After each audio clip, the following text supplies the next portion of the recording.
बिस्मिल्लाहिर्रहमानिर्रहीम। अस्सलाम वालेकुम नाज़रीन, आप देख रहे हैं प्रोग्राम सिटी एट 10 और मैं हूं आपकी मेज़बान अना यूसुफ। सुबह का आगाज़ सर्दी की शिद्दत से हुआ है जी। सर्दी इस वक्त शहर में अच्छी खासी है, धुंध भी अच्छी खासी है, मौसम सर्द है और सर्द मौसम में हम आपको यही कहते हैं कि एहतियात का दामन हाथ से ना छोड़ें। बच्चे स्कूल जा रहे हैं और ठंडी हवाएं चल रही हैं, इसमें बहुत ज़्यादा एहतियात की ज़रूरत है। तो आएंगे अपने मौसम की सूरत हाल की तरफ भी, खबरें भी शामिल करेंगे, अपने मेहमानों से भी मुलाकात कराएंगे। प्रोग्राम का आगाज़ आज की अच्छी बात से। रसूलिहिल करीम। मेरे दोस्तों, बुज़ुर्गों, भाइयों, मेरी बहनों, आज का मेरा पैगाम ये है कि आदमी जादू से कैसे बच सकता है, और इसी तरह अगर खुदा न खास्ता किसी पे जादू हो जाए तो उसका तोड़ क्या है। तो उसका तोड़ ये है, 18वें पारे में सूरत अंबिया आखिरी आयत, अफ़हसिबतुम अन्नमा खलक़नाकुम अबसा व अन्नकुम इलैना ला तुरजऊन। ये पूरी सूरत ख़त्म होने तक इस आयत की तिलावत कर ले।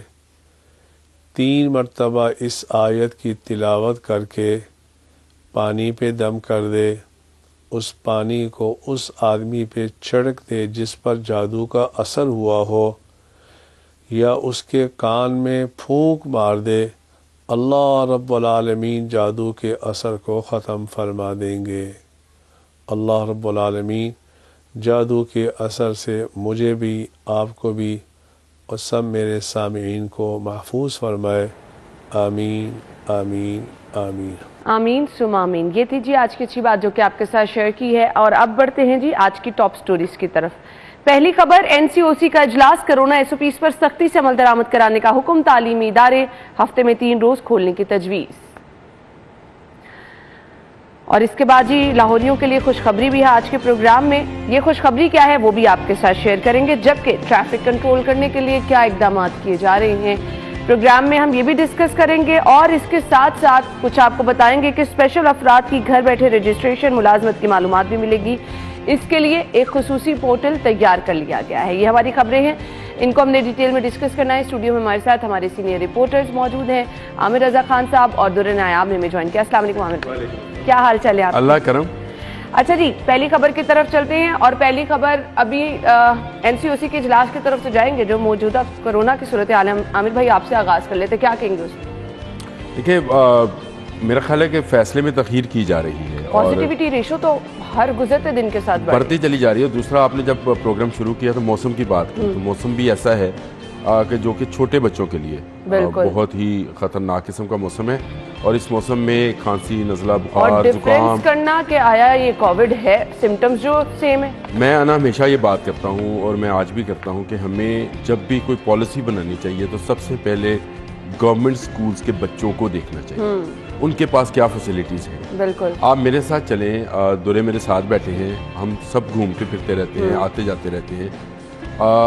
मुख्तलिफ स्कूल्स में खिड़कियाँ हैं तो शीशे नहीं है, ऐसे ही है। ठंडी हवा और फोग और स्मोक सब उनको इफेक्ट करती है। अच्छा चलें, वो तो क्लासरूम के अंदर बैठते हैं। आए इसी लाहौर शहर के अंदर गुलबर्ग के इलाके में स्कूल्स के अंदर मैं आपको लेके जाता हूँ, जहाँ पे उनके पास बैठने के लिए कमरे भी नहीं हैं। आप किसी जगह भी चले जाएं, गवर्नमेंट स्कूल जितने हैं बेचारों के पास ना यूनिफॉर्म्स हैं, ना उनके पास अच्छे पहनने को शूज़ हैं। देखिए, हम लोग बहुत सारे काम कर रहे हैं, लेकिन एजुकेशन के हवाले से सरकारी स्कूलों को नज़रअंदाज करके तमाम तर पॉलिसीज़ जो हैं उन बच्चों के लिए बनाई जाती हैं जो कि हम ये समझते हैं कि चले मिडिल क्लास के और अपर मिडिल क्लास के बच्चे हैं जो प्राइवेट स्कूल्स में पढ़ते हैं, जिनके यहाँ हीटर्स भी हैं या एसी जो हैं वो कन्वर्ट हो जाता है एज एन एसी हीटर।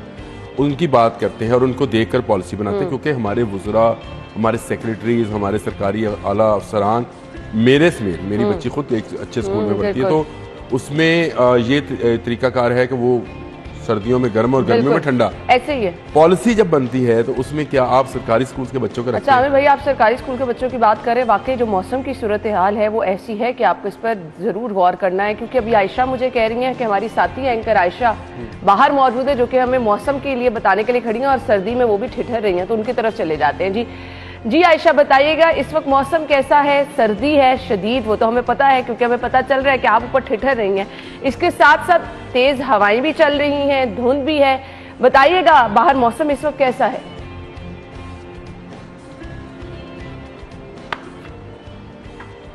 आपने बिल्कुल दुरुस्त कहा कि मैं वाकई सर्दी से जो है यहाँ पर ठिठरती हुई नज़र आ रही हूँ आपको, लेकिन आप मुझे देखकर अंदाज़ा लगा सकते हैं कि मैं सर्दी को उतना ही इंजॉय भी कर रही हूँ। जैसे कि आप भी अभी थोड़ी देर पहले ही ऑफिस पहुँचे हैं, तो आपने भी देखा होगा कि आज अगर पिछले दिनों के कंपैरिजन में बात की जाए तो शहर लाहौर में जो है धुंध ज़्यादा नज़र आ रही है, जिसकी वजह से सर्दी में भी इजाफा देखने में आ रहा है। इस वक्त ठंडी हवा भी चल रही है और साथ साथ जैसे मैं थोड़ी देर पहले अभी बुलेटिन कर रही थी तो मुझे अंदाज़ा हुआ अपने रिपोर्टर्स के थ्रू कि बाहर जो है आज बूंदाबांदी हो रही है कुछ एरियाज़ में। तो मैंने कहा क्यों ना अब बुलेटिन से फ्री हुई हूँ तो आपने जो है वो इस वक्त स्टूडियो संभाला हुआ है, तो मैं छत पे जाऊँ और इस बात का जो है सर्दी को एंजॉय करूँ, लिहाजा मैं छत पर आई और सर्दी को एंजॉय करने के लिए। लेकिन यहाँ पर मुझे आके थोड़ी सी डिसअपॉइंटमेंट हुई कि बारिश तो होती हुई नज़र नहीं आ रही, लेकिन जैसे कि प्रेडिक्शंस है कि आज बारिश होगी तो आई एम वेरी होपफुल कि बारिश होगी और हम बारिश तो होना शुरू हो गई है। अच्छा मुझे बताएं, सर्दी इसलिए भी आज मेरे ख्याल से ज्यादा महसूस हो रही है कि धुंध के साथ ठंडी हवाएं भी चल रही हैं, ऐसा ही है ना? ठंडी हवा भी चल रही है ना? बिल्कुल बिल्कुल है ना, आपने बिल्कुल ठीक कहा। यहाँ पर बारिश तो अभी फिलहाल नहीं हो रही, बूंदाबांदी हुई थी जो कि रुक चुकी है, लेकिन यहाँ पर ठंडी हवा चल रही है इस वक्त और जो है आप देख सकते हैं कि मैं भी इस वक्त ठिठर रही हूँ सर्दी से और जो मेरे कैमरा मैन है वो भी सख्त सर्दी में अपने फ़राइज़ यहाँ पर सरअंजाम दे रहे हैं और वो भी, लेकिन उसके साथ साथ वो भी जो है खुश नज़र आ रहे हैं क्योंकि मौसम जो है सर्दी, हम इसका इंतज़ार करते हैं कि सर्दियाँ आएँ और हम इसको इंजॉय करें। तो इस तरह मैं भी अभी सोच रही हूँ कि आज का चले आयशा, आपने ज्यादा भी इंजॉय नहीं करना क्योंकि अभी आके आपने न्यूज बुलेटिन भी करना है, ऐसा ना हो कि आप अपने आप को सर्दी लगवा लें। Thank you so much Ayesha, हमारे साथ बाहर पीछे आप देख सकते हैं धुंध कितनी ज्यादा है, तेज हवाएं चल रही हैं, इलाकों में बारिश भी हो रही है। तो ये सर्दी की शिद्दत बढ़ती चली जाएगी आगे। अब जरूरत इस अमर की है कि आपको अपने आप को सर्दी की शिद्दत से महफूज रखना है। हम खबर की तरफ दोबारा आएंगे, कोविड की सूरत हाल और फिर मौसम से अगर हम इसको रिलेट करें तो सभी लोग दुरनायाब खौफजदा हो रहे हैं। आप यकीन माने मेरे अपने घर में एक दो लोग कोविड से मुतासिर हुए हैं, आइसोलेशन में हैं, तो अब ये कि जिस किसी को नज़ला जुकाम सर्दी की वजह से भी हो रहा है, हम लोग सब परेशान हो रहे हैं। अच्छा, मैं आमिर भाई की बात में बहुत वजन है, मैं उससे वापस आऊँगा कि अंडर प्रिविलेज जो लोग हैं जिनके पास वसाइल नहीं है, जिनके पास दिहाड़ीदार हैं, मजदूर हैं, गरीब लोग हैं, मतलब कि हमारी एंकर बहुत अच्छा उन्होंने खूबसूरत कोट पहना हुआ था, वो तो एंजॉय कर सकती है। लेकिन एक बंदा जो हाथ में थोड़ी लेके ईंट कूट रहा है, रोड़ी बना रहा है, अभी मैंने आते देखा मजदूर इतने खड़े आमिर भाई, और वो बच्चे जिनके पास पहनने को सिर्फ एक जर्सी मुयस्सर है या एक स्वेटर उसके पास है, वो लोग नहीं इंजॉय कर सकते। हमने अपनी पॉलिसी गरीब आदमी को लेकर चलना है और ये तहरीक इंसाफ की अनफॉर्चुनेटली कि उनकी ये बुनियाद थी कि हम गरीब बंदे से अपनी पॉलिसियाँ उठाएंगे, इंसाफ लेके जाएंगे, वो तो पूरा ना हुआ।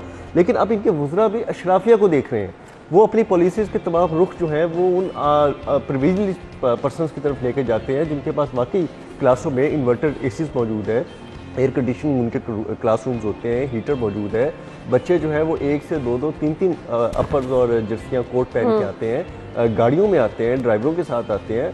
उनके चंद स्टेक होल्डर्स को अगर मिनिस्टर साहब इजलास में बुला के फैसला कर लें तो ये तो नाइंसाफ़ी है। और लाहौर शहर के वो ऐसे इलाके जिसमें शादरा है, आपका निश्तर टाउन है, आपका जितने सबब आपके एरियाज़ है, मुल्तान रोड है, ये वो गरीब तबकों वाले इलाके हैं जिनके अंदर बच्चे स्कूलों के अंदर बुनियादी सहूलतों से महरूम है।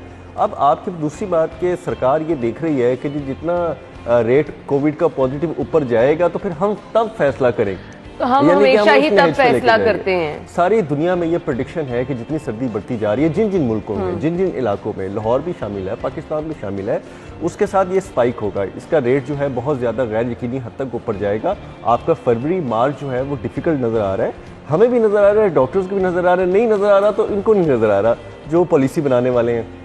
ये भी तजवीज़ सामने आई है कि 3 दिन स्कूल चलाने चलें, कोई बात नहीं, 4 दिन आप ऑफ रखें, सिस्टम आपने चलाना है, आपकी भी चलती रहे, लोगों की भी चलती रहे, तिब्बी माहिरीन की तजावीज़ पे अमल भी हो जाए, लेकिन उसमें भी कोई डिसीजन नहीं है। अब सिर्फ ये लोग ये देख रहे हैं कि सूरत हाल कब बिगड़ती है, तो अगर सूरत हाल बिगड़ने से आमिर भाई ऐसा तो नहीं है ओमिक्रॉन वेरिएंट कहा जा रहा है कि इतना खतरनाक नहीं है, तो इस वजह से तो नहीं ये चीज़ कही जा रही कि स्कूल बंदिश की कोई ज़रूरत नहीं है क्योंकि ये तो जानलेवा नहीं है। आपको पता है कि दुनिया भर में फ्लू के साथ कितने लोगों की डेथ होती है हर साल। बिल्कुल।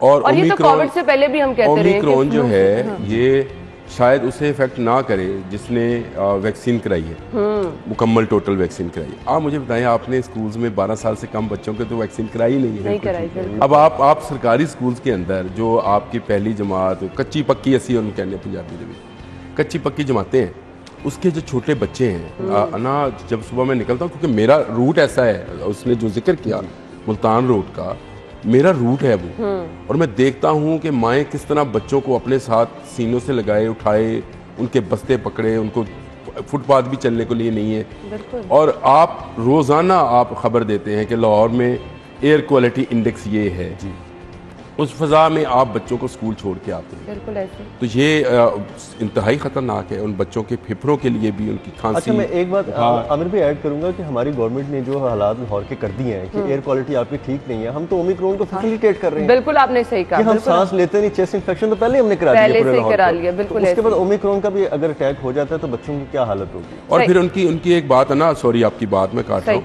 कि उनके पास तो वो खुराक भी नहीं है जो हम अपने बच्चों को खिलाते हैं, जो हम कहते हैं कि जी इम्यूनिटी बेहतर करने के लिए यहाँ तो फ्रूट तो क्या ड्राई फ्रूट किसी को मिल रहा है बच्चे को, चले मुझे ये बताएं। बिल्कुल नहीं, बिल्कुल उसकी न्यूट्रिशन वैल्यू बेचारे की सिफर होती है। बिल्कुल। और उसको इस मौसम में आप तंदो तेज हवाओं, आप खुद बता रही हैं कितनी सर्दी है, उस सर्दी में आप बाहर निकालते हैं। आमिर भाई जिनके 3-4 बच्चे हैं वो क्या ये चीजें अफोर्ड कर सकते हैं? बिल्कुल नहीं कर सकते।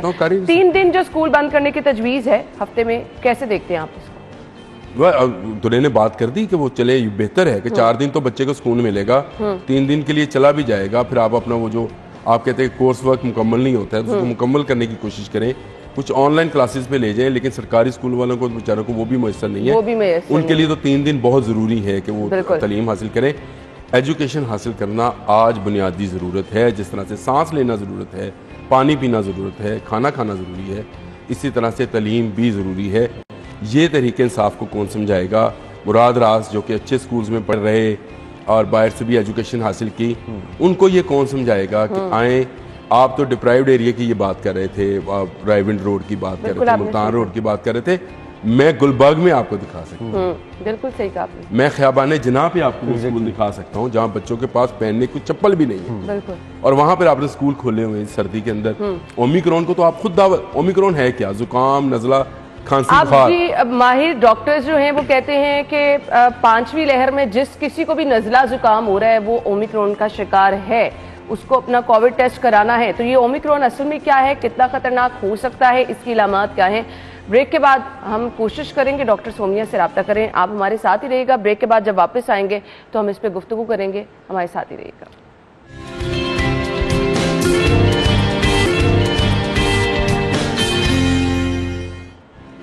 वेलकम बैक नाज़रीन। ब्रेक से पहले हम कोरोना की मौजूदा सूरत हाल और जो तजावीज़ पेश की गई हैं उस पर जैसे आमिर भाई ने और दुर्रे नायाब ने रोशनी डाली कि सरकारी स्कूलों के बच्चों के लिए कितना ज़रूरी है ये चीज़।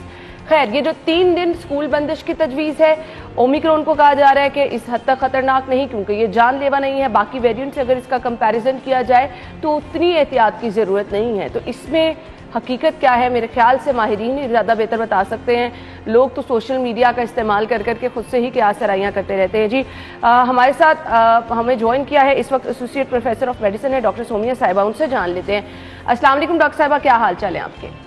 जी वालेकुम सलाम, मैं बिल्कुल ठीक हूँ, आप कैसी हैं? अल्हम्दुलिल्लाह डॉक्टर साहिबा बिल्कुल ठीक ठाक, और हम चाहते हैं कि लाहौर ये भी ठीक ठाक रहें, क्योंकि वो तो ये समझ रहे हैं कि इतनी एहतियात की ज़रूरत नहीं है, ये ओमिक्रॉन वेरिएंट इतना खतरनाक नहीं है।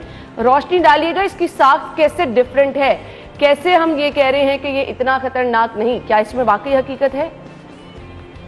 अच्छा देखिए, ओमिक्रॉन वेरिएंट खतरनाक नहीं है ये तो कहना बहुत कबल सख्त है, बिकॉज आपको ये तो पता है कि ये तमाम वेरिएंट्स के मुकाबले में ज़्यादा तेज़ी से फैलता है। इसका जो ट्रांसमिसिबिलिटी रेट है वो पिछले वेरिएंट डेल्टा वेरिएंट के मुकाबले में भी 4 गुना ज़्यादा है, और एक से दूसरे शख्स को लगने की सलाहियत बहुत तेज़ है। इसीलिए आपने देखा कि दुनिया भर में एक बार फिर एक नई वेव शुरू हो गई है और लाखों लोग इससे मुतासर हो रहे हैं।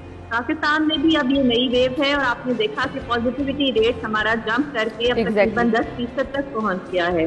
अगर हम पंजाब की और स्पेसिफिकली लाहौर की बात करें तो लाहौर में पिछले 24 घंटों में 15% पॉजिटिविटी रेट आया है, विच इज़ वेरी अलार्मिंग। और अगर टेस्ट पॉजिटिविटी की बात करें तो वो भी तेजी से बढ़ रही है, और एडमिशन भी इसके साथ अब पुणे रिपोर्ट हो रहे हैं। तकरीबन 150% इंक्रीज है admission in Punjab in this week. तो ऐसा नहीं है कि ये बिल्कुल खतरनाक नहीं है। हाँ, ये सीवियर डिजीज और हॉस्पिटलाइजेशन और डेथ का रेट पुराने मुकाबले में, जो पुराने वेरिएंट थे उनके मुकाबले में कम है।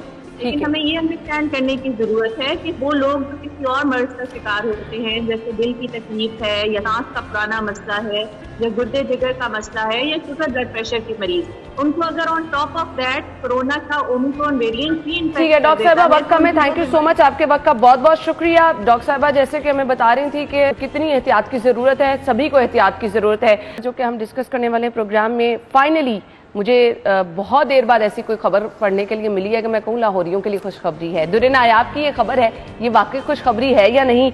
एलिवेटेड एक्सप्रेसवे मंसूबा मंजूर कर लिया गया है। दुर्रे नायाब, ये वाकई खुशखबरी है लाहौरियों के लिए? जी बहुत ज्यादा। आमिर भाई खुश होना शुरू हो गए। आमिर भाई भी इसलिए है कि आमिर भाई लाहौरी है ना, और वो डेवलपमेंट को पसंद करते हैं। दूसरी बात है कि ये कट्टर लाहौरी है, यानी कि अब लाहौर जो है ना, लाहौरी है वो 3 टियर्स में है। एक वो लाहौरी है जो बाकायदा अंदरून का रहने वाला है, एक वो लाहौरी है जो जरा बाहर निकल आया था, आपका इकबाल टाउन, समनाबाद एरिया, गुलबर्ग में शिफ्ट हो गया था। अब एक वो लाहौरी है जो आपका defence road, old defence road, defence और राइविन रोड पे जा रहा है। तो ये तो नंबर 1 इनको मैं कहता हूँ। तो ये समझते हैं कि लाहौर की डायनेमिक्स जो है ना, अब लाहौर का ट्रैफिक सिस्टम मजीद बोझ उठाने के लिए ख़त्म हो चुका है। इस वक्त लाहौर शहर के अंदर 90% एरियाज ऐसे हैं जहाँ पे इशारे चलाकर ट्रैफिक चौक हो जाती है। ऐसे ही पूरी दुनिया में इशारे लगाते हैं और इशारों से ट्रैफिक चलाते हैं, हम चौक कर बैठते हैं। इसकी वजह यह है कि हमने लाहौर के मुख्तलिफ इलाकों को वक्त के साथ साथ डेवलप नहीं किया। बहुत सारी इंटरचेंज को, इंटरसेक्शंस को हमने, और जो आपकी बनती थी मुख्तलिफ जगहों पर रुकावटें ट्रैफिक के लिए बॉटलनेक्स बन जाती थी, उनको अपडेट नहीं किया। हमने नए रास्ते बहुत ज़्यादा डिस्कवर नहीं किए। हमने बहुत ज़्यादा लाहौर के दाखिली खादी रास्ते, वही दकियानूसी है ना कि आप रावी से आ जाएं, आप ठोकर से आ जाएं या आप कसूर वाली साइड से आ जाएं। कौन से नए एरियाज डेवलप किए हमने? तो अब हमें लाहौर के अंदर लाहौर की ट्रैफिक को कैटर करने के लिए, पूरे लाहौर को इंटरसेक्ट करने के लिए, एक तरफ से दूसरी तरफ जाने के लिए बहुत सारे एक्सप्रेसवे, आपकी ट्राम्स, आपकी जो है जितनी ऑरेंज लाइन टाइप की जो है, इस तरह की हमें फैसिलिटी देनी पड़ेगी ताकि लोग जो हैं वो लाहौर की शहर की आबादी के अंदर ना घुसें। अब मैंने गुलबर्ग से फर्ज करें मोटरवे जाना है, मुल्तान रोड जाना है, मेरे पास कौन सा ट्रैक है? मेरे पास एक ही लाहौर कैनाल है। एलिवेटेड एक्सप्रेसवे मनसूबा जो है वो गुलबर्ग से उठेगा जहाँ पे मैकडॉनल्ड है, और इसी तरह ये जो नीचे ड्रेन है बड़ी नाला जो, उसको ट्रैक करेगा। यानी कि आप जाएंगे सर्विसेज हॉस्पिटल की बैक साइड से, ये नाला सीधा जाएगा फिरोजपुर रोड पे, जेल के सामने से। फिर फिरोजपुर रोड को जो मुल्तान रोड तक लेके जाती है LOS, उसके थ्रू जाएगा नाले के साथ साथ जो कवर किया हुआ है। उसके बाद आगे क्रॉस करेंगे तो ये समना अपना गुलशन रावी के अंदर घुसेगा। गुलशन रावी से ये बाबू साबू और बाबू साबू से मोटरवे को मिलाएगा। 10.6 किलोमीटर है ये मनसूबा। और इस पे पहले जब ये, क्योंकि ये मैं आपको वाज़िह करता चलूँ कि ये मनसूबा जो था वो शहबाज शरीफ साहब जब वज़ीर-ए-आला पंजाब थे, उनका ब्रेन चाइल्ड मनसूबा था, और इसको उस वक्त के DGLDA आहत खान चीमा ने इसको प्रिपेयर किया था। लेकिन चूंकि गवर्नमेंट नहीं रही, खासी रही, और उस वक्त इसकी लागत जो है ना 24 अरब रुपए थी। अच्छा, आज ये मनसूबा ज़रूरी था, जितना ताख़ीर का शिकार हुआ, आज ये 61 अरब पे पहुंच गया। अब इसकी दाद जो है ना इस हुकूमत को 2 तरीकों से देनी चाहिए। एक तो ताख़ीर से फैसला साजी करते करते जो लागत ऊपर चलेगी, लेकिन क्रेडिट इस चीज़ का मैं दूंगा कि एटलीस्ट इन्होंने पिछली गवर्नमेंट के चक्कर से निकल के इसको ऑन किया, एक्सेप्ट किया। और कुछ दिन पहले प्राइम मिनिस्टर ने लाहौर पे वीडियो लिंक की एक मीटिंग ली है, और उन्होंने सिर्फ इसी प्रोजेक्ट को कहा कि बिस्मिल्लाह करें, शुरू करें, ये तो बहुत अच्छा प्रोजेक्ट है। तो इन्होंने इस तरह से कि बाकी गवर्नमेंटों के क्रिटिसाइज करने के साथ साथ उनके जो लॉन्ग टर्म प्रोजेक्ट्स थे उनको भी ओन करना शुरू कर दिया। ये मैं खैर बुदार साहब की हुकूमत को क्रेडिट देना चाहूँगा। आमिर भाई खुशखबरी है, खुश हुए? बिल्कुल, खुशी से मरना जाते अगर एतबार होता। ये 61 अरब आएगा कहाँ से? ये दूर से पूछ ले, कहाँ से आएगा? इस वादे को वफा करने के लिए पैसे चाहिए। इसके लिए जो विल चाहिए होती है। आपने क्रीम ब्लॉक अंडरपास के पैसे सियालकोट भेज दिए, 2 मंसूबे बन गए। आमिर भाई उम्मीद रख ले। नहीं उम्मीद क्या, 2 प्रोजेक्ट कंप्लीट छोड़ दे इस बात को, जो जिस तरह से बने वो उस तरह से बन गए। लेकिन ये मनसूबा बहुत बड़ा मनसूबा है। सबसे पहले कहा क्रीम ब्लॉक वाला अंडरपास बनना था, उसके पैसे आपने सियालकोट शिफ्ट कर दिए। ऐसे ही तो लाहौर का 61 अरब रुपए का ये मनसूबा जब 3.5 साल, पौने 4 साल गुजर गए इस हुकूमत को, कौन एतबार करेगा? और मुझे भी, मैं सच्ची बात है, मैं दुरे जब भी मिलता है तो लाहौर की डेवलपमेंट के हवाले से पूछता हूँ, और मैं बच्चों की तरह खुश होता हूँ कि यार ये इस शहर के मसले हल होंगे, इस शहर के मसाइल हल होंगे। लोगों को सुकून मिलेगा, ज़हनी सुकून। आपको पता है, आप खुद गाड़ी ड्राइव करते हैं, दूरे भी करते हैं, कि जब जरा सी ट्रैफिक ब्लॉक हुई तो आपकी ज़हनी हालत क्या होती है? ऐसे ही है, बिल्कुल। सुबह भी एक बाबा जी मुझे ऐसे से करके गए ट्रैफिक बस, ये मैं क्या करूँ, उड़ा के तो मैं नहीं कहा। चलिए जी, ट्रैफिक के मसाइल हमने डिस्कस करने हैं। ब्रेक के बाद हम जब वापस आएंगे, ट्रैफिक का इज़्दिहाम, पिछले हफ्ते हमने खबर आपसे ये डिस्कस की थी, ट्रैफिक कंट्रोल करने के लिए अब हर बार ये अपनाया गया है कि आपने 4 बजे के बाद शहर के जितने सिग्नल्स हैं उनको फ्री कर देना है और मैनुअली ऑपरेट कर रहे हैं, और अभी भी हम उसका मुजाहिरा देख रहे हैं। ट्रैफिक अभी भी कंट्रोल नहीं हो रही, लेकिन अब इसके लिए ट्रैफिक वार्डन्स मांगे गए हैं। ट्रैफिक वार्डन्स ज्यादा आ जाएंगे तो क्या ट्रैफिक कंट्रोल होगी? ब्रेक के बाद हम इसको डिस्कस करेंगे, हमारे साथ ही रहिए।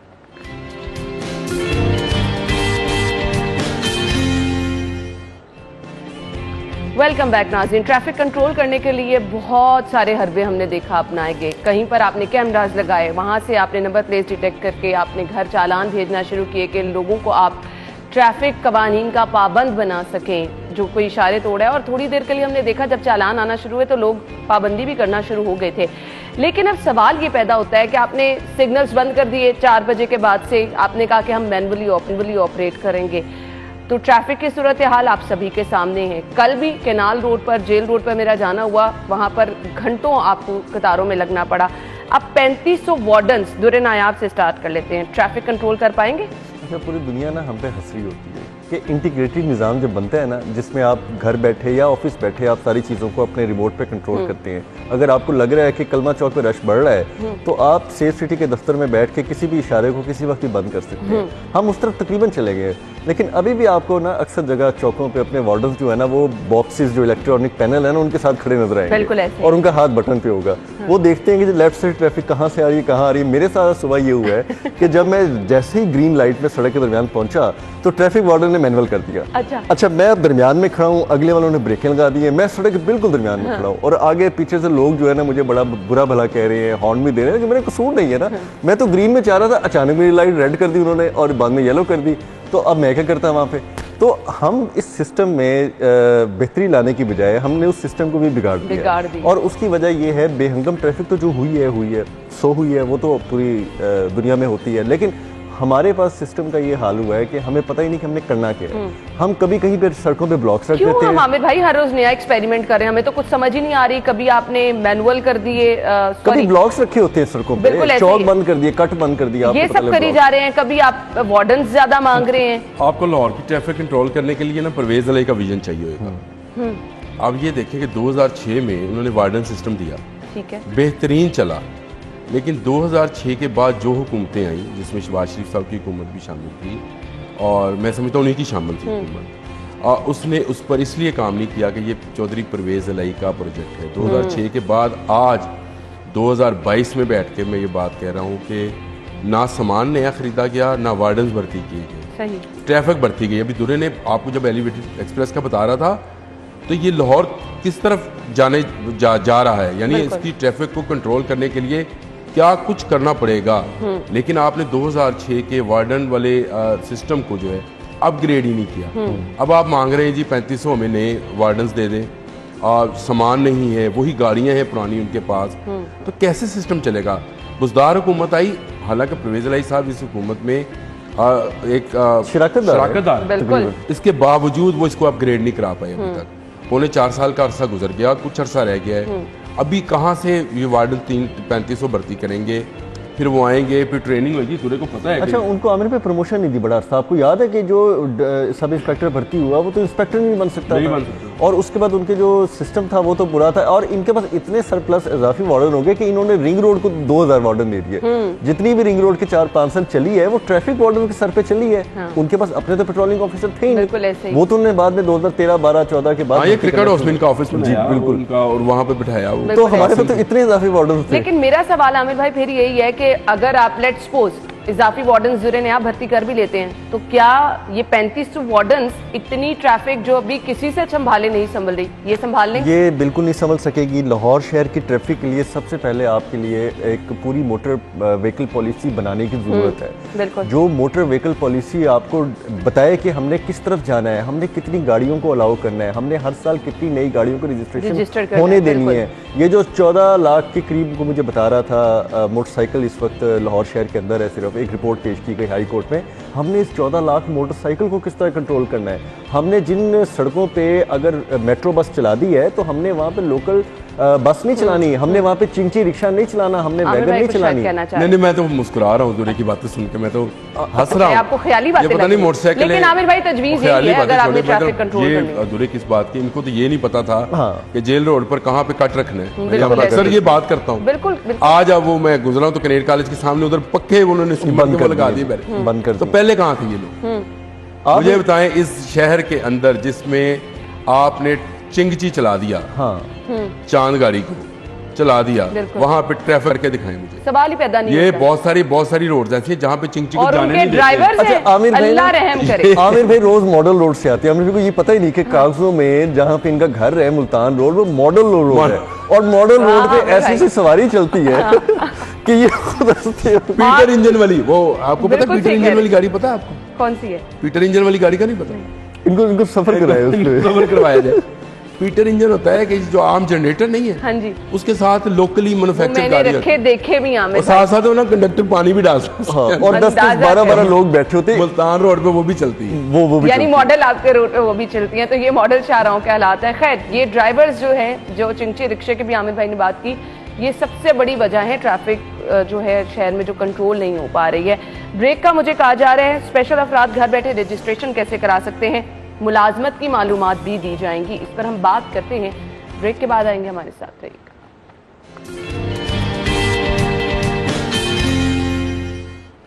ब्रेक के बाद प्रोग्राम में आपको एक बार फिर से खुश आमदीद कहेंगे, और स्पेशल अफराद के लिए खबर है जिनकी रजिस्ट्रेशन अब घर बैठे होगी, मुलाजमत की मालूमात भी उनको दी जाएंगी। इसके लिए पोर्टल तैयार किया गया है। आमिर भाई कैसे देखते हैं इस पोर्टल को, कितना हेल्पफुल होगा ये स्पेशल लोगों के लिए? कुछ हेल्पफुल नहीं होगा, मैं तो ये इससे अब तंग आ गया हूँ। अभी हमने एक पोर्टल बना दिया, वज़ीर आज़म कंप्लेंट सेल पोर्टल, फिर हमने बना दिया प्राइस पोर्टल, फिर हमने बना दिया पता नहीं क्या facilitation, citizen facilitation portal, overseas portal. ये पोर्टल्स की हुकूमत है, मुझे समझ नहीं आती। अमली काम करके दिखाए ना, कोटा मुख्तस करे। काम देखे, नाबीना अफराद जब सड़कों पर आते हैं कोई उनकी सुनने वाला नहीं कोटा नहीं सुनते हैं, उनको मारते हैं बकायदा, तशद्दुद करते हैं, बसों में वैगनों में भरते हैं, कुट लगाते हैं। हम लोग सुनते हैं ना। बिल्कुल सही कहा। आप काम अमली काम करें। ये पोर्टल बना दिया, घर बैठे आप कर सकते, और घर बैठे कुछ नहीं होना, एग्जैक्टली बाहर निकल के होना है। और ये हुकूमत को समझना चाहिए, ये मरी में जो कुछ हुआ इस पर एक पोर्टल बना दे। पोर्टल ही आमिर भाई सही कहा आपने। आप घर बैठे सोए रहे और लोग मरते रहेंगे, तो यहाँ भी यही होगा। मजदूर अफराद बेचारे घरों में बैठे रहेंगे, और उनकी जगह पे पता नहीं पोर्टल कौन कौन इस्तेमाल, कितने लोग हैं जो इंटरनेट को इस तरह से इस्तेमाल कर सकते हैं। मैं आज तक नहीं इनके पोर्टल, अभी वो इन्होंने एक ऐप बनाई थी, प्राइस ऐप, खोल के दिखाएं मुझे उसको। वो आमिर भाई ऐप और वज़ीर आज़म पोर्टल बना था, एक्सपीरियंस के उनको बता दिया जाता है कि इस्तेमाल कर लें, उसमें 100 नकाइस होते हैं। ये तो वो हुकूमत है, छोड़ दो ना, जो कहती थी कि लैट्रिन साफ ना हो तो तस्वीर बना के तो पोर्टल में डाले वज़ीर आज़म। बिल्कुल ऐसे। अच्छा, ये पोर्टल बनाने में कोई मुझे तो कोई ऐसे अहमकाना फैसले हैं। आपको बताऊं कि 1 लाख नौकरी देने के जो वादे किए गए थे, उसमें 1 लाख नौकरी तो नहीं दी, लेकिन उसमें मुद्दत जो उम्र की है वो बढ़ा दी गई। अच्छा। और उससे जो पीछे एक पहले करोड़ों लोग जो बेरोजगार थे ना, वो 1 करोड़ 20 लाख हो गए। मिसाल के तौर पे मैं एग्जांपल दे रहा हूँ, क्योंकि आपने 2-2 साल उम्र की रियायत दे दी।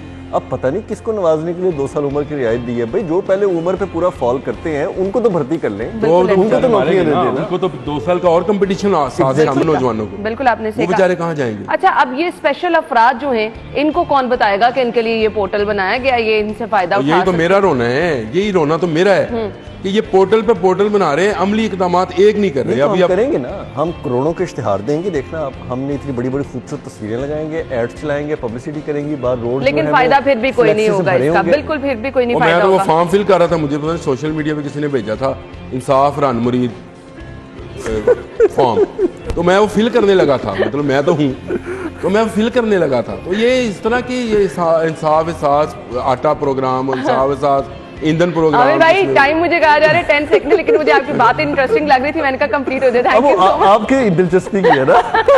थैंक यू सो मच, आपके वक्त का शुक्रिया। नाज़रीन, हम लेंगे ब्रेक, हेडलाइंस जानेंगे, फिर वापस आते हैं।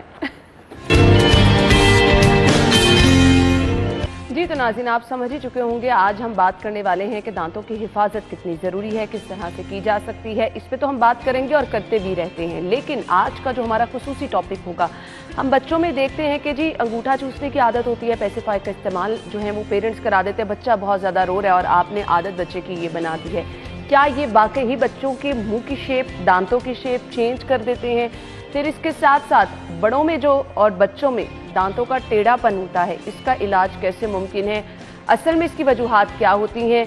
इस पर हम बात करेंगे। हमारे साथ स्टूडियो में जो हमारे मेहमान मौजूद हैं, तारुफ आपके साथ कराना चाहूँगी। डॉक्टर अलीम रहमान ने हमें ज्वाइन किया है, chief surgeon, chief consultant Rahman dental group हैं, प्रोफेसर ऑफ सर्जरी हैं, साथ ही साथ ambassador of Pakistan UN medical हैं। अपने मेहमान खुशामदीद कहेंगे। अस्सलाम वालेकुम अस्सलाम। क्या हाल चाल है आपके? I am very well, thank you so much. बहुत मेहरबानी फॉर हैविंग आपके वक्त का भी बहुत बहुत शुक्रिया।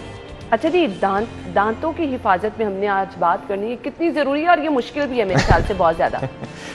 वेल, दांतों की हिफाजत मुश्किलात इसमें आते हैं, लेकिन इतनी ज़रूरी है बिकॉज सबसे पहले जो है ना, जो भी आप करते हैं वो आपके मुंह से शुरू होता है। आपके दांतों, मुस्कुराहट, जो भी कुछ खाना खाएं, जो भी कुछ पीना, मतलब पानी भी पिएं, सब कुछ आपके माउथ से शुरू होता है।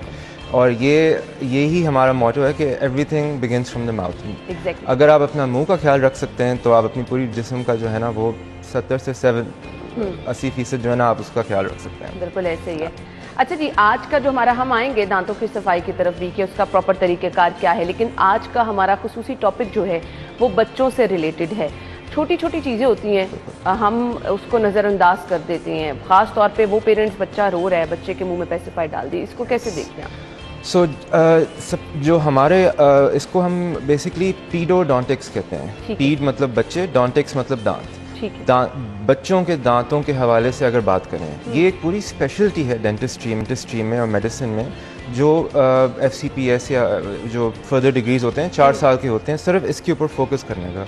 इतनी ज़रूरी ये टॉपिक है और इस टॉपिक को बिल्कुल मेरे ख्याल में पाकिस्तान की जो पेरेंट्स हैं इसको थोड़ा सा निगलेक्ट करते हैं। थोड़ा सा नहीं बल्कि बहुत ज़्यादा। लेकिन उनकी गलती भी नहीं है। Marketing, the formulas, baby formulas, ये वो, उसके अंदर उन्होंने इतनी चीनी पैक की होती है, इतनी अब तो हर चीज़ में चीनी डाल देते हैं, इसको शेल्फ लाइफ को इंक्रीज़ करने में चिकन में भी डाल रहे हैं। सो अगर आप फ़र्ज़ करें कि आप बच्चे को आप फीडिंग करा रहे हैं थ्रू फार्मूला और उस पर लिखा है नो शुगर एडेड तो नो शुगर होगी, लेकिन उसके अंदर जो अपने फार्मूला में जो शुगर है that is 3 times as much as a bottle of Coca-Cola। सो उसकी वजह से एक चीज़ होती है रैम्पेंट केरीज, बच्चों की जो कीड़ा होता है वो सारे दांतों पे लगते हैं और सारे दांत एकदम से काले हो जाते हैं। बच्चा कैसे बताएगा अपने माँ बाप को कि मुझे दर्द हो रही है? बिल्कुल ऐसे ही रोएगा, रो के पागल हो जाएगा। बच्चे के पेरेंट्स जो हैं वो भी पागल हो जाएंगे, हम क्या करें? पेसिफायर डालेंगे, pacifier will not work. So it's what's called a continuing cycle. ये खराब से खराब होता जाएगा। अपने आप की सुकून के लिए वो थंब सकिंग के लिए भी करेंगे। बच्चे जो हैं वो अपने जो जैसे कोई लोग अपने नाखून चबाते हैं, उनमें से मैं भी हूँ। Many vices. बच्चे जो हैं वो या तो थंब सकिंग करते हैं या फिर वो अपने जो दांतों से ना सख्त चीज़ें बाइट करना शुरू होते हैं। इसको कहते हैं टीदिंग, ठीक है ना, टीदिंग। सो ये सारी चीज़ें सॉल्व करने के लिए, ये मसले सॉल्व करने के लिए सिर्फ एक छोटा सा हल है। आप अपने बच्चों को आफ्टर फीडिंग, चाहे वो नेचुरल हो चाहे वो फार्मूला हो, खुदा के वास्ते उनको एक दफ़ा कूली करा लिया करें पानी से। बाकी अल्लाह मियाँ के ऊपर छोड़ें। आपके सलाइवा के अंदर, थूक के अंदर इतनी एंटीबॉडीज़ हैं कि वो बाकी सब कुछ उसका देखभाल कर लेंगे। अच्छा। लेकिन अगर आप फार्मूला को दांतों के ऊपर ही रहने देंगे फॉर मोर देन 4 hours, सीधा कीड़ा, cavity. And the worst is कि बेचारे बच्चे को अगर कैविटी हो जाए, जो डेंटिस्ट है या जो सर्जन है वो ज़्यादा एक रोने वाले बच्चे के ऊपर कुछ नहीं कर सकता। हमें फिर या तो जनरल एनेस्थीसिया में जाना पड़ता है, और आपको पता है जनरल एनेस्थीसिया में क्या क्या होता है, काफ़ी रिपोर्ट आए हैं, या फिर हमें दूसरी लाफिंग गैस या सेडेशन। ये अब आपने इसकी डिटेल्स तो बता दी कि असल में बैकग्राउंड इसका क्या होता है। इसमें मुंह की शेप कैसे चेंज होती है जो बच्चों को आदत हो जाती है? Wonderful question. सो एक चीज़ है, it's called this cephalocaudal gradient of growth. Allah मियाँ आपके सर से लेके नीचे पाँव तक जो है ना, आपकी जो ग्रोइंग है ना, वो एक प्रोपोर्शनैलिटी पे करता है। आप अगर देखें कि बच्चे का सर इतना बड़ा होता है लेकिन जो बॉडी होती है वो छोटी होती है। सो आपका हेड जो है वो पहले उगता है, फिर बाकी सारे ऑर्गन्स आराम आराम से उगते हैं। That's cephalocaudal gradient of growth. Now the problem is कि ग्रोइंग फेज में अगर बच्चा थम सकिंग करे या कुछ भी करे तो वो अभी सारे जो हड्डियां हैं वो अभी उनकी वो इंटीग्रेशन नहीं हुई हुई, देयर मूविंग। सो जैसे बच्चा अपना थम सकिंग करेगा, कोई भी हैबिट करेगा, वो फिर वैसे ही स्केलेटल स्ट्रक्चर बन जाएगा, हो जाएगा। बिल्कुल। सो इफ ही इज थम सकिंग, बिल्कुल, if he is doing any, if he is biting his nails, अगर वो नाखून चबा रहा है, एंड टू एंड रिलेशनशिप दांतों के और जबड़ों के, ये बहुत ज़रूरी है समझना। दिस इज़ वेरी, बिकॉज हमारे पास बहुत आते हैं कि जी तारें लगा लें, ये कर दें, सीधे कर दें। नहीं, हमने दांत नहीं निकलवाने सीधे करने के लिए।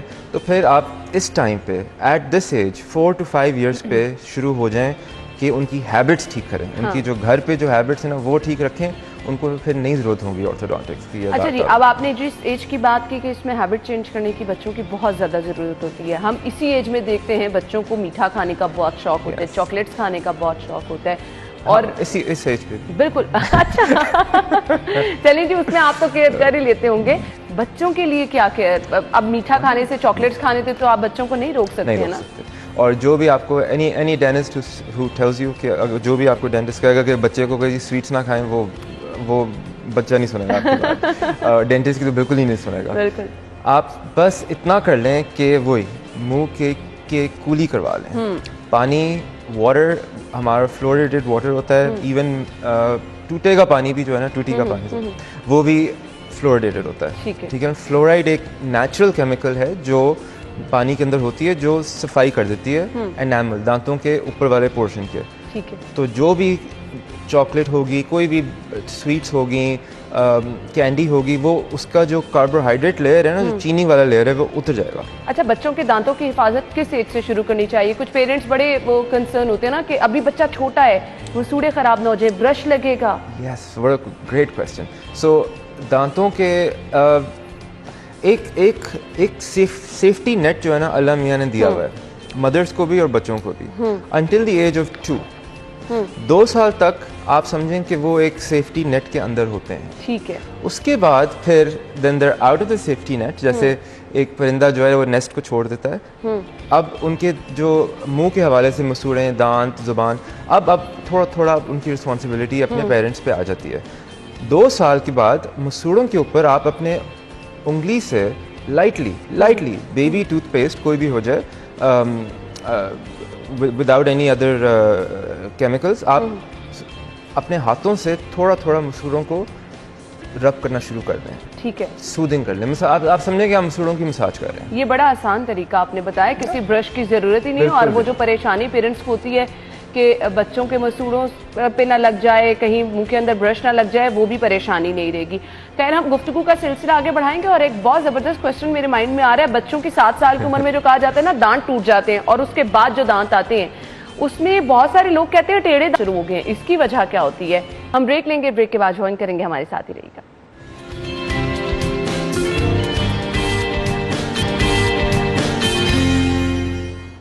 Welcome back. अभी स्कैनर के बारे में मैं चाहूंगी आपको बताएं और दिखाएं भी। जी अली। जी। सो 3D स्कैनिंग, 3D प्रिंटिंग, जो नई सारी टेक्नोलॉजीज़ जो हम देखते हैं अमेरिका में, इन यूनाइटेड किंगडम, ये मेरी बहुत ज़्यादा ख्वाहिश थी कि इसको मैं इधर पाकिस्तान में भी देखें। कोई 2 साल लगे हमें ये पूरे चीज़ को कंप्लीट करने में, लेकिन इसको हम कहते हैं कंप्लीट डिजिटल वर्कफ्लो। आपके अब दांतों के नाप जो है ना, वो अब एक वो गंदी सी वो जो लिक्विड है ना, वो नहीं लेती। सही। जैसे वो उल्टी भी आती है वो, और कोई 12 साल का बच्चा चूल्हे के सामने आपके दांत ना या आपके ब्रेसेस या अलाइनर्स नहीं बनाता। अब आपका बनाता है एक प्रिंटर और एक कैम, कंप्यूटर एडेड मशीन। यानी अब सिर्फ और सिर्फ आपने सामने बैठना है। एक चीज़ है जो आपके मुंह के तस्वीरें लेगी 10,000 पिक्चर्स पर सेकंड, और वो एक पूरा एक डिजिटल इंप्रेशन बना लेगी जो मैं एंटर करके, यानी अभी कुछ ही वक्त में काम हो जाएगा। तो मैं चाहूंगी आप जरूर इसको करके भी दिखाएं ताकि लोगों को पता चले कि अब कुछ मुश्किल नहीं रहा है। तो फर्ज करें जैसे ये काफ़ी किसी के टेढ़े दांत हैं, हमें नज़र आ रहे हैं इधर, इट्स यू नो आगे ये पीछे दिखा रहे हैं जी। हाँ, तो हम इसका क्या करते हैं, वी टेक द स्कैनर और ये स्कैनर जो है, ठीक है, और लैपटॉप पे हम देख रहे हैं कि साथ साथ उसकी पिक्चर आ रही है। बिल्कुल जबरदस्त, एज इट इज उसको वो जो है वो शो करा रहा है। और फर्ज करें हमने ये पूरा कर लिया, ओके, और ये हमारे सामने अब पूरा का पूरा स्कैन आ गया। Okay, amazing. ये अब जाता है एक प्रिंटर में, 3D प्रिंटर में, नॉट वो 3D प्रिंटर में। 3D प्रिंटर इसको प्रिंट करके हमें एग्जैक्ट जो है ना, या दांत हो या ब्रिज हो या तारें हों, ब्रेसेस हों, वो हमें दे के हम आपके मुंह पे लगा लेंगे। सही। रादर देन वेटिंग 10 डेज, 15 दिन, 20 दिन, आप बार बार आओ डेंटल क्लिनिक में, आप बैठें, कॉफ़ी पिएं, आपकी चीज़ें जो है ना एक कंप्यूटर कर रहा है, बहुत ज़बरदस्त, और एक परफेक्टली सब एटॉमिक जगह तक जो है ना वो परफेक्शन में कर रहा है। बिल्कुल, और साइज और ये वो, और आपको जो इतना वेट करना पड़ता था वो भी नहीं। और ये होता है कि आपको जदीद चीज़ें जो हैं, टेक्नोलॉजीज जो हैं, किस तरह से आपकी हेल्प कर रही हैं। अच्छा, बच्चों के दांतों के टेढ़ेपन पे आ जाते हैं, दांत टूट जाते हैं बच्चों के, स्पेसिफिक एज है 7 साल, उसके बाद डबल टीथ भी आ जाते हैं, कुछ बच्चों के टेढ़े भी आना शुरू हो जाते हैं, उसकी क्या वजह होती है? एक पूरा बना हुआ है, there is a way of doing things के जो बच्चे वाले जो बेबी टीथ होते हैं, डिसिडुअस टीथ जिसको कहते हैं, वो उनका फंक्शन और होता है, और जो एडल्ट टीथ है उनका फंक्शन और होता है। ओके। सो इसलिए उनके जो एनाटमी है ना, दांतों की एनाटमी, वो बिल्कुल फ़र्क होती है। ओके। जब बच्चों के टीथ या डिसिडुअस टीथ निकल रहे होते हैं, आपने बिल्कुल सही कहा, एज 7 से 6-7 से शुरुआत उनकी हो जाती है। वो अभी तक जो उनका मुंह है ना वो ग्रो कर रहा है, और जगह बनाने के लिए कभी कभी जो बेबी टीथ है, बच्चों वाले दांत हैं, वो अपनी जगह को छोड़ के ना दूसरे दांत के लिए जगह बना लेते हैं। अच्छा। दैट इज़ वाई अगर एक दांत आ रहा है जो परमानेंट है नीचे से, और ऊपर मिल्क टूथ है, वो इरप्शन फोर्सेस देगा, और दूसरा दांत जो है ना वो टेढ़ा हो जाएगा, और नीचे वाला भी जो है ना टेढ़े होते हुए ऊपर आ जाएगा। सही। तो वो आगे पीछे हो जाएंगे। ठीक। It is not a big issue. ये हम सिंस द बिगिनिंग, जब से हम बने हैं ना, परेशान हो जाते हैं कि ये क्या हो बिल्कुल गया। परेशान होने की वजह नहीं है। हम इसको almost 50 to 60% of the population जो है ना वो दांतों के ऊपर तारें लगवा के सीधे करवाते हैं, इंक्लूडिंग माई सेल्फ। और बहुत ज़बरदस्त लग नहीं रहा बिल्कुल कोई। हाँ, तो इसलिए हम कहते हैं कि छोटी उम्र में करा दें, बिकॉज बाद में जाके ना एस्थेटिक कंसर्न्स आ जाते हैं, स्पेशली लड़कियां कॉन्शियस हो जाती हैं स्कूल में जाके कि जी यू नो अच्छा नहीं लगेगा, मेटल ब्रेसेस लगे हुए हैं, दे बिकम कॉन्शियस। और अगर आगे पीछे हो फिर तो बहुत ही अच्छा, मुझे तो पता चला मेटल ब्रेसेस की जगह आपके इनविजिबल भी आ गए ब्रेसेस। सो इतने अब ऑप्शंस आ गए हमारे पास। वी हैव इनविजिबल ब्रेसेस, जो दांत के कलर के ब्रैकेट्स होते हैं वो वाले भी होते हैं, और अब हम लिंगुअल मतलब कि अंदर वाली साइड पे भी ब्रेसेस लगा रहे हैं। अच्छा, यानी बिल्कुल भी नजर ना आए, बिल्कुल भी नजर ना आए। और फास्ट ब्रेसेस, पहले जब मेरी मदर ऑर्थोडोंटिक्स को लाई थी पाकिस्तान में 1987 में, उस वक्त सिर्फ हमारे पास यही होते थे मेटल ब्रेसेस, और वो एक चीज़ लगाते थे कान में, और वो इमेजिन करें ये स्कूल में जाके ये अपने आप, तो कितना मजाक उड़ाते हैं। नहीं जी, अब तो बिल्कुल ही टाइम चेंज हो चुका है। अच्छा, आपके आगे ये एक मॉडल पड़ा है दांतों का, मुझे ये बताएगा प्रॉपर ब्रशिंग का तरीका क्या है? ब्रश हम करते हैं सिर्फ सीधे दांत, अंदर से दांत खराब रह जाते हैं फिर। Exactly. So the best thing, सबसे अच्छी चीज़ ब्रश करते हुए आप जो कर सकते हैं वो सर्कुलर मोशन है। आप अगर ऐसे रगड़ाएंगे ना तो आप सिर्फ मसूड़ों को जो है ना वो इरिटेट कर रहे हैं, और जरासीम को इधर से लेके इधर भेज रहे हैं, फिर इधर से लेके इधर वापस भेज रहे हैं। आप अगर सर्कुलर मोशन करेंगे, या फॉन्स टेक्निक जिसको कहते हैं, आप एक्चुअली जो भी लगा होगा दांतों के ऊपर वो उतर जाएगा। और ये जो अंदर दांतों के अंदर वाला हिस्सा है, ये कैसे क्लीन होगा? ये भी उसी, अगर आप ब्रश को अंदर करके सर्कुलर मोशन में करेंगे तो साफ हो जाएगा। अगर एक इन्वेस्टमेंट करना चाहते हैं अपने बॉडी के लिए, तो इलेक्ट्रिक टूथब्रश ले लें। इलेक्ट्रिक टूथब्रश जो खुद ब खुद ही जो है ना वाइब्रेशन होती है, और वो सब कुछ उतार देता है। थोड़ा सा महंगा होता है, लेकिन वो आपको एक ही दफ़ा लेना पड़ता है, और वो आधे से ज़्यादा काम आपका कर लेता है। सही। मैसेज क्या देना चाहेंगे देखने वालों को? आपकी मुस्कुराहट जो है that is the gateway to your world. मेरे पास जो CV आता है, जो स्टूडेंट आता है, सबसे पहले मैं क्या देखता हूँ, उनकी कॉन्फिडेंस मैं कैसे देखता हूँ, उनकी मुस्कुराहट से। अगर आपकी मुस्कुराहट अच्छी होगी, आपको एडमिशन जहाँ भी जाएंगे मिल जाएगी, आपको जॉब है वो मिल जाएगी, because you get the confidence to do and be what you are. बिल्कुल, थैंक यू सो मच, बहुत बहुत शुक्रिया अलीम आपके वक्त के लिए, थैंक यू सो मच। नाज़रीन, हम चलते हैं एक ब्रेक की तरफ और ब्रेक लेंगे, ब्रेक के बाद आपको एक बार फिर से ज्वाइन करेंगे, हमारे साथ ही रहिएगा।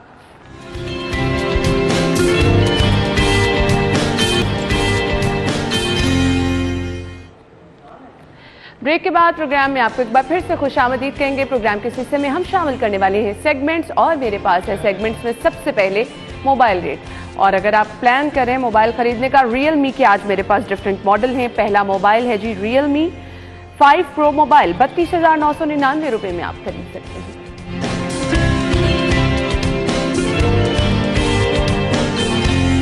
C15 Realme मोबाइल है और 24,999 रुपए इसकी प्राइस। Realme C21 मोबाइल 21,599 रुपए।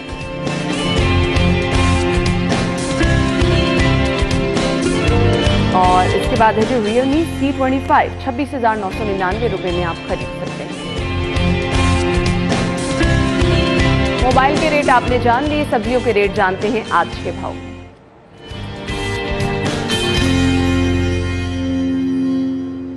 अच्छा जी, हम चलते हैं फाहद क्यूम बाहर मौजूद है उनकी तरफ। फाहद, बताइएगा रेट्स क्या हैं आज सब्जियों के? जी अना, बिल्कुल आपको बताएं कि सब्जियों की कीमतों में जो तवातुर है उसको बरकरार नहीं रखा जा सकता। कभी कीमतें कम हो जाती हैं और कभी कीमतें ज़्यादा हो जाती हैं। अगर आज सब्जियों के रेट्स की बात की जाए तो जो सब्जी मंडी का जो रेट है वो प्याज का 28 से 30 रुपये फ़ी किलो, जबकि लहसुन जो देसी है वो 150 रुपये से 155 रुपये फ़ी किलो में फ़रोख्त किया जा रहा है। जबकि बात की जाए लहसुन चाइना की तो वो 300 से 320 रुपये फ़ी किलो में फ़रोख्त हो रहा है। इसी तरह अदरक 230 रुपये से 250 रुपये फ़ी किलो और आलू 30 रुपये से 32 रुपये फ़ी किलो में फ़रोख्त किया जा रहा है। और फूल गोभी जो है 30 रुपये से 35 रुपये फ़ी किलो, जबकि टमाटर 30 रुपये और 40 रुपये के दरमियान जो है वो फ़रोख्त किया जा रहा है। मटर की सरकारी कीमत जो है वो 70 रुपये है, मगर इसको 80 से 90 रुपये के दरमियान फ़रोख्त किया जा रहा है। इसी तरह से मूंगरे 80, शिमला मिर्च जो है वो 120 रुपये और करेले 80 रुपये फ़ी किलो में फ़रोख्त किए जा रहे हैं। बात कीजिए लीमू की तो लीमू 60 रुपये फ़ी किलो, और जो खीरा है, खीरा जो 40 से 50 रुपये फ़ी किलो में फ़रोख्त किया जा रहा है। ये थी कुछ आम सब्जियां जो आम रूटीन में यूज़ की जाती हैं और घरों में खाना पकाने में इस्तेमाल की जाती हैं। इनकी कीमतों में दुकानदारों का भी ये कहना है कि आए रोज़ जो तवाज़ुन है वो बरकरार नहीं रह पाता। किसी दिन जो कीमतें हैं वो बढ़ जाती हैं और किसी दिन कीमतें कम हो जाती हैं। और शहरियों का ये कहना है कि जो सब्जियाँ हैं उनकी कीमतों के अंदर जो तवाज़ुन है उसको बरकरार रखा जाए, ताकि हम सुकून से 2 वक्त की रोटी खा सकें और अपना घर चला सकें। जी ठीक है जी, बहुत शुक्रिया, आपने सब्जियों की कीमतें हमें बताई। अब हम आगे बढ़ते हैं, मीट रेट्स की तरफ जाते हैं। मीट रेट्स क्या हैं? ज़ैनत शॉप के रेट हैं, बीफ पर केजी आपको मिलेगा 600 रुपये में। और इसी तरह अगर आपने खरीदना है बीफ मेंस तो 785 रुपये किलो में आप खरीदारी कर सकेंगे। मटन पर केजी है जी 1580 और मटन मेंस आप खरीद सकते हैं 1700 रुपये किलो। इसके बाद चिकन के रेट क्या है? जिंदा मुर्गी गवर्नमेंट रेट के मुताबिक 175 रुपये किलो में इसका बना हुआ गोश्त आपको मिलेगा 256 रुपये किलो। इसके बाद है हमारे पास एग रेट। सबसे पहले रिटेल प्राइस के मुताबिक आप कर सकते हैं अंडों की खरीदारी 166 रुपये दर्जन। होलसेल पे जाएंगे 2 रुपये बचाएंगे, 164 रुपये दर्जन में आप अंडों की खरीदारी कर सकते हैं। और उसके बाद गोरमे के रेट है 163, 163 रुपये दर्जन में आप गोरमे से अंडों की खरीदारी कर सकते हैं। हमारे पास जो रेट लिस्ट है वो तो मुकम्मल हो चुकी है। ये थे जी आज की हमारी रेट लिस्ट। अब हमने आपको बताना है कि खाना बना के खाना खाने के बाद आपने फिट कैसे रहना है, आपको बताते हैं। ब्रेक के बाद आएंगे, हमारे साथ रहिए।